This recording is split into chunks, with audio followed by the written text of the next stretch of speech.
easing off the caffeine? You know, it's funny. I always recommend people ease off the caffeine. It affects your adenosine, which affects your ability to sleep, and there's a whole slew of problems with hurting your ability to heal. Right. So I typically, when I work with people, I'll ask them if they have other goals, because we'll talk about nutrition, stuff like that. So I ask people about that, and if they are trying to get overall healthy, I will discuss it with them and say, listen, I want you to be able to feel things.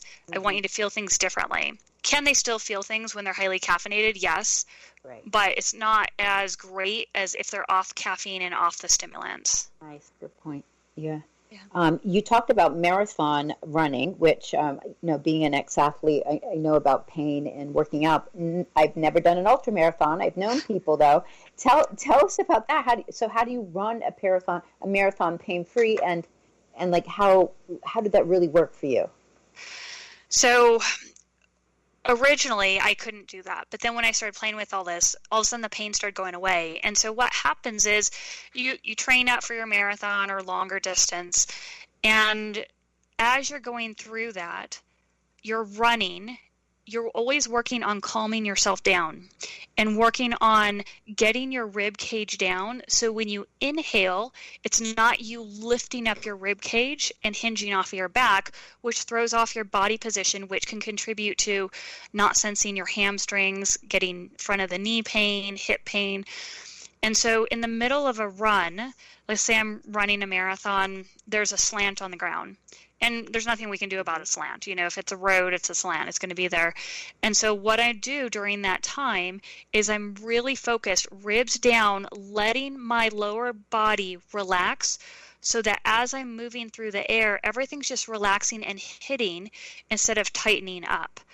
Now, I don't think of it constantly during a long run like that. I'll think about it when the time is appropriate. Then I'm off to thinking about, oh, look at the scenery. Do I need any nutrition? And then as soon as I start to feel something tighten up or some pain creep up, again, I will say, okay, where is the pain? Is it on the front of my right knee? Okay, that means I'm going to blow out, make sure my heel strikes the ground to activate my hamstrings to pull my pelvis backwards so that my knee pain goes away. And so anywhere where pain crops up, I do this. And I teach people how to do this too. And so I've done 50 miles pain-free in the mountains. And I've used it for 100-milers as well, where as soon as I get pain and I'm at that stress mode because of lack of sleep and lack of nutrition, I do a specific squat. And people have known me for this. I'll grab a pole in the middle of a race and I'll squat down. And I'll get myself back into neutral, stand back up, back to pain-free, and off I go. And in races, I've actually stopped when I've seen people in pain. I say, okay, do this, squat, do this, blow here, do that, and then take off running. And people tell me, oh my God, that helps so much. That is brilliant. Yeah.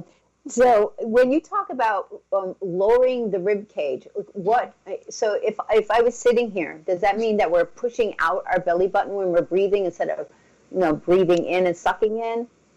So I really mess up people's idea of belly breathing with this. And basically what I say is when you are blowing out, let your belly come out, which messes with people, because we're so used to sucking it in when we blow out. But the reason I say that is I want you to blow out, let your belly come out so your rib cage can come down with your side abs helping pull them down. Then your side abs are active. Your diaphragm can go up into that dome shape, and then you have your side abs active, your belly just stays out, and then you breathe in. And what that allows is the side abs are active. They provide a wall of support for the diaphragm walls so the dome can contract down on nice supportive walls. So just to review, so it's when you breathe in, you're just letting your belly stay out. It's already out because you've exhaled and it's out. And then when you blow out, you really have to make sure the belly comes out. It's a huge, huge difficulty for many people. And when they start to feel their belly come out when they exhale, they feel this pressure go out of their body. Mm-hmm. I'm trying it right now.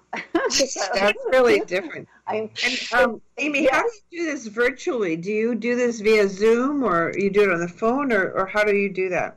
Yeah, I do it through Zoom. And so what I do is I'm watching a person and I have them go in different positions. So we start off just basic, where I got to teach them how to breathe differently in different positions that are common for daily life: sitting, lying down, lying on your back, lying on your side. And so that's just to teach overall general relaxation, to get them to start to sense their body going into parasympathetic relaxation. Then with follow-up visits, we start doing different movements, reaching, shifting into using your hamstrings instead of your back to stand up or sit down. And there's different exercise positions all the way into lunges. There's different ways of catering this to a person's goals. And so I record the session if people are okay with it. And I say, here, after our meeting, here's the recording, go practice. Because now you have all of the instructions. You don't have to worry about, wait, what did she say? Am I doing this right? You have the whole video. You can go through where I am coaching you through a position and exercise for 5 minutes straight. And so they can just sit there and go back through it and play the recording. And it's me saying, okay, ribs down, relax your armpits, do this with your leg, do this with your arm. And so it leaves no ideas or questions about what to do. That's awesome. Yeah. That is fantastic. So I know, Amy, that you're going to offer the, you just mentioned how you do it online. You have a free offer for the client, for any of our listeners. What was that you wanted to share with them? So anyone who's listening, if they just let me know they heard me on your show, I'll do a free 15-minute consultation with them. And what we'll do during that consultation is we'll see what their needs are. If they want some free videos, I will give them videos that will tailor to them. If they want to join a group where I do guided breathing a couple nights a week, I can do that for them. But if they email me, we'll set up that free consultation and get them started. That is amazing. So let everybody know what your contact information is. Sure. The best way to get a hold of me is through email, and that's amy@paberinstitute.com. So AMY@PABRinstitute.com. Fantastic. And where are you located, Amy? I'm actually in Sedona, Arizona. Oh my gosh. Yes. Healing capital of the world, right? Totally beautiful. What are you looking out outside your window? It's got to be gorgeous. It's absolutely stunning. I see red rocks and white rocks, and Bobcat yesterday was crawling around in the yard. So, wow, I love it. Well, I would love that. This is so fascinating because no one likes pain. Everyone looks away from pain, goes to pleasure, and so many people are in pain. So this is fascinating that we're all breathing wrong. We would love to have you on the show. I hope people take advantage of your free consultation. So thank you so much, Amy, for joining us today. And everyone, make sure that you listen in next time. Thanks for joining us today. Thank you. Thank you, Amy. Thanks for tuning into our show on societybitesradio.com. Don't worry if you've missed a show. You can find them all on our website at SarasotaHolisticChamberofCommerce.com.